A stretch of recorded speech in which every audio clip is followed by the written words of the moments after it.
So before we get to Brett, first show that comes to mind that you'd like to be a cameo in? Ooh. Don't think just BBQ Pit Masters. Okay. I think right there with Myron Mixon. I want to be a guest judge on BBQ Pit Masters. I think sit there next to Myron Mixon. Cheers would be a fun program to be a part of. So I think that'd be a good one. I was thinking current, but if you're going to go all time, that'd be a good one. I'm just trying to think of something that our audience can relate to that I enjoy a show. Norm. Yeah. Brett, we're just hopping into the conversation. What if you could be a cameo on any TV show, current, past, whatever? What would it be, man? I kind of agree with Tommy. I watch that BBQ Pit Masters, and every time I watch it, I want to go out to the smoker and pick up a bunch of stuff. My stomach starts growling. So it's a pretty good show to be on and get some free food. Yeah. So, Brett, you've been in an NFL locker room, and you knew this conversation, you knew these questions were coming about Aaron, and you've probably seen your strife here and there between management, between player. Just tell us about the relationship and what that looks like when an NFL locker room, when there's discontent, when there's malcontent going on between a certain player and the organization. Well, the hardest part about this is that it happens for every team. It maybe not happen to the superstar for every team, but there's always somebody holding out or somebody that's disgruntled. And at the end of the day, you got to realize that, you are an employee. A lot of guys, they can't get people fired and go that route.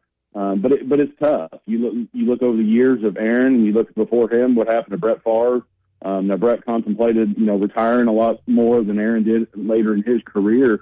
But it's a tough situation to be in. I wish that we could have, Aaron talk about something. I know at the Kentucky Derby, he told Mike Tirico that, he loved Green Bay. And I truly think that he loves Green Bay, but I also think that he wants to win.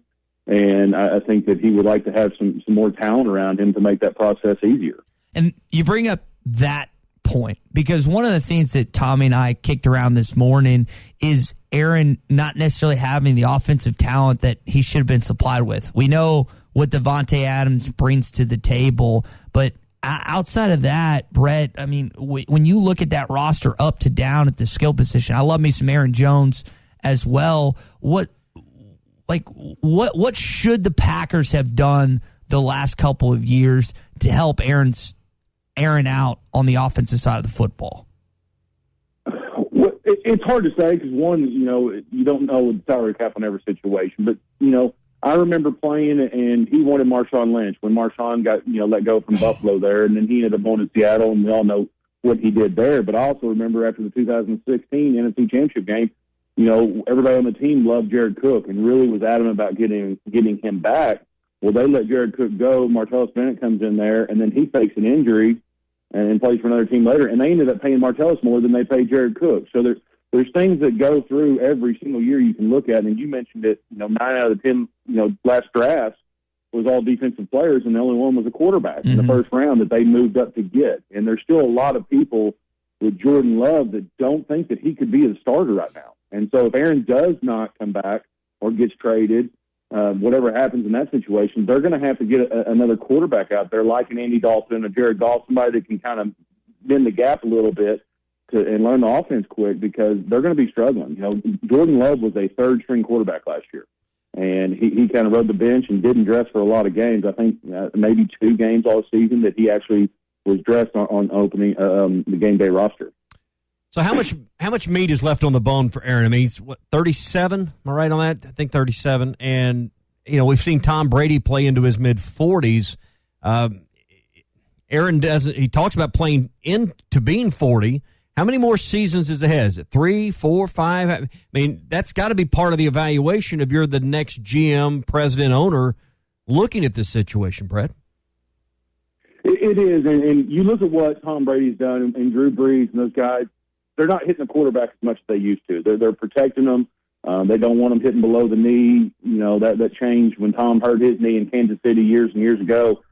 So they get to play a little bit longer. They're protected more. So you don't think they're going to have a whole lot of injuries. You think that Aaron, if he wanted to and stayed healthy, he'd play till if he wanted 43. There's a lot of people saying he may have looked skinny in that Kentucky Derby photo. I don't know if anybody y'all saw that, but there was a lot of people kind of going after him on his hat and the way he looked. But I think that's a normal process for him in the off season, is kind of to detox his body and really just let everything go and lose a little bit of weight, because during the season it's such a grind, and now's the time to make changes to your body and health. And he sees Tom Brady again. I keep going back to Tom, and Tom has really hit it good with his nutrition and everything else of being able to play long.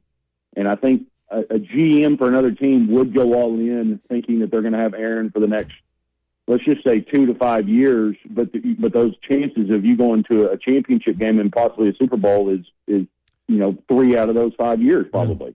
I mean, you just think about the all-time greats in our lifetimes, and they all played and had a second act elsewhere. I mean, you think about Montana going from the 49ers to the Chiefs. You think a little more recently about Peyton Manning playing in Denver. You think about Brett Favre with the Packers, of course, moving on, playing with Minnesota. You think, right now, you mentioned Tom Brady playing with Tampa Bay. So the idea of Aaron Rodgers playing for a second team, I mean, it makes sense. You almost can't join the club, Brett, unless you go find a second act somewhere else.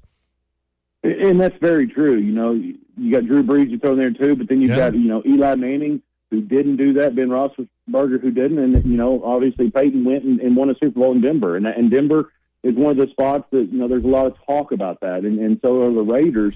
And, of course, I know that the media and the TV people would love that, because then they'd have 2 chances a year with Aaron Rodgers and Patrick Mahomes. Of course, State Farm would love that, because you can get free publicity on that as well. So there's a lot of perks to him moving on outside of just the Green Bay deal. And I think you just have to. I think it's a sport that people move on. It's nothing personal. Brett Favre is still beloved by Packers fans because, he ate the cheese and drank the beer. He was the Iron Man that went out and played every football game that he was a part of. And he was good in that aspect. And I think they really respect Aaron's talent and what he can do on the field, and they appreciate that. And it's one of those things that you never really know until something happens. But did y'all see the stat on, the quarterbacks for Green Bay? Bart Starr, 16 season. Brett Favre, 16 season. Aaron just finished his 16th season. So no quarterback for Green Bay has ever played 17 seasons. So there's a lot of that consistency with Green Bay winning, pretty consistent, not necessarily a bunch of Super Bowls, but they are always in the hunt, and they just have a process that they go through. So what does your gut feeling tell you will evolve? What will happen, and when will it happen in Green Bay? So I've got 3 points on that, because it's hard. A.J. Hawk was at the Derby with him and said he's 100% coming back. Rob Domofsky, who, he works for ESPN there in Green Bay, he says there's a 5% chance he comes back. And then you see, Devontae, tweeted out the other day, he goes, you got to appreciate what you got while you got it. And so those things kind of worry you. And right now, until we hear something from Aaron and figure out this relationship, I would say he's probably not coming back. Now, I don't know if he's going to retire and pay back, $11.5 million this year and next year. If he does choose to retire, I think that there's a lot around this June 1st date and the cap that it actually takes upon the Packers. That money goes down if they wait till June 1st. So I think there's still some teams in the mix. I think, I mentioned Denver, they didn't draft a quarterback. I think there's some other teams out there that would take on a quarterback and kind of, empty everything out that they have to get him. So it's going to be interesting coming up at the end of this month, going into June 1st, to see what really happens. Brett Goode with us this morning, part of the Henderson Phillips Employer Solutions teams. Brett, one of the perspectives I wanted from you is you're loyal to Aaron as your friend. You're loyal to the Packers because they've treated you well, not just while you were playing, but off the field. How does the conflicting battle between the organization and your friend, how do you go about navigating that when you talk to people about it and when you're just asked questions about it? It's kind of like when somebody's holding out. None of our contracts are guaranteed. You're trying to get as much money as you can in a short amount of time when you're playing. Obviously, the quarterbacks are making more money than other players, but it's a business deal. And so what you do is you just support your buddy, your teammate when you're on the field. And if he happens to go somewhere, you can't take it personal. That's a business decision that is between him and the Packers, just like every other organization. You have friends every year that, when cut day happens, you lose friends. And so you've got to keep that communication going throughout the rest of your life. But that's just the reality of it. It is a business, and you have to treat it like a business. And I think that it's better for you as an individual later on and your friendships that you don't kind of mix the two together, you just move on.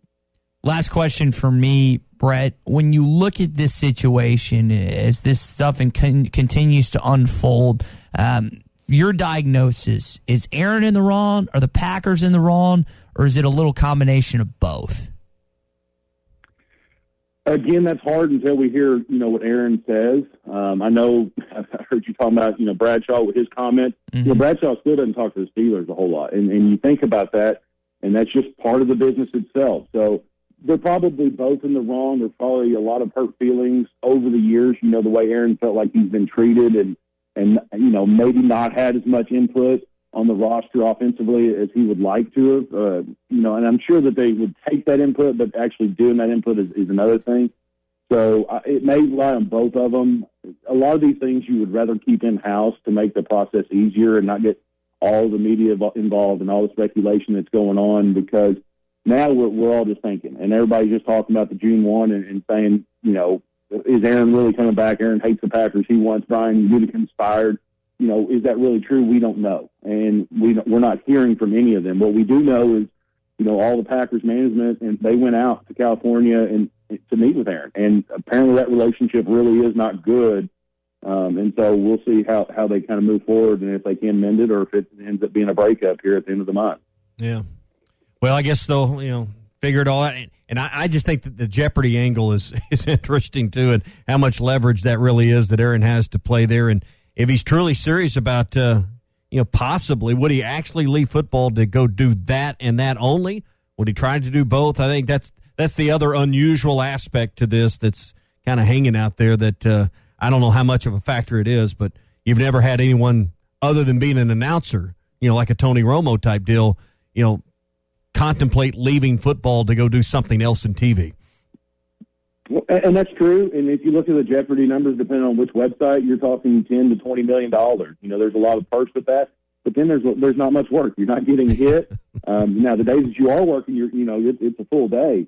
But they're not filming those things month after month. They go in for a few days and then he flies out and goes and do something else. So there's a lot of opportunity when you get into TV. He's earned that right from playing 16 seasons in the NFL. So I think whatever he chooses, I know he'll be happy with. But a lot of guys, like you said, they don't get that opportunity to go into another position and start making millions and millions of dollars again. I could give you 6 hard days a month for $10 million, I think.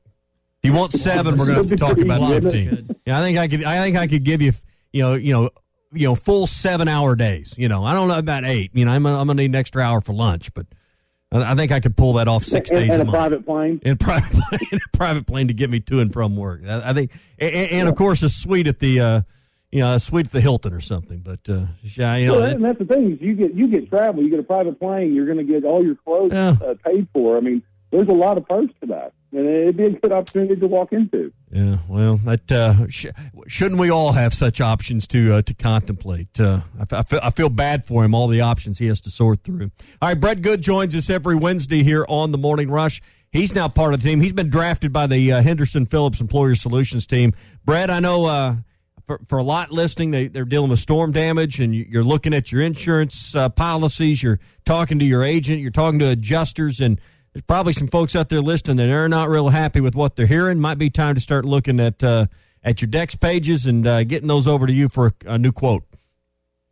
That's right. It's unfortunately we had those storms roll through, and that's just part of the reality of living in Arkansas. But you want to take a lot of pictures, and at the end of the day, you want to be happy. And so hopefully your agent's fighting for you. If they're not, please come over and give us a chance to earn your business. All right, so you can call him personal or commercial insurance, employee benefits, whether it's health insurance, retirement plans, staffing management solutions. Brett handles all of that. 651-2292 is his number. Seems like every week we got somebody needing that number to get in touch with you. 651-2292 for Brett Goode with Henderson Phillips. Brett, good talking. We'll chat next week. All right, sounds good. Thanks, guys. All right.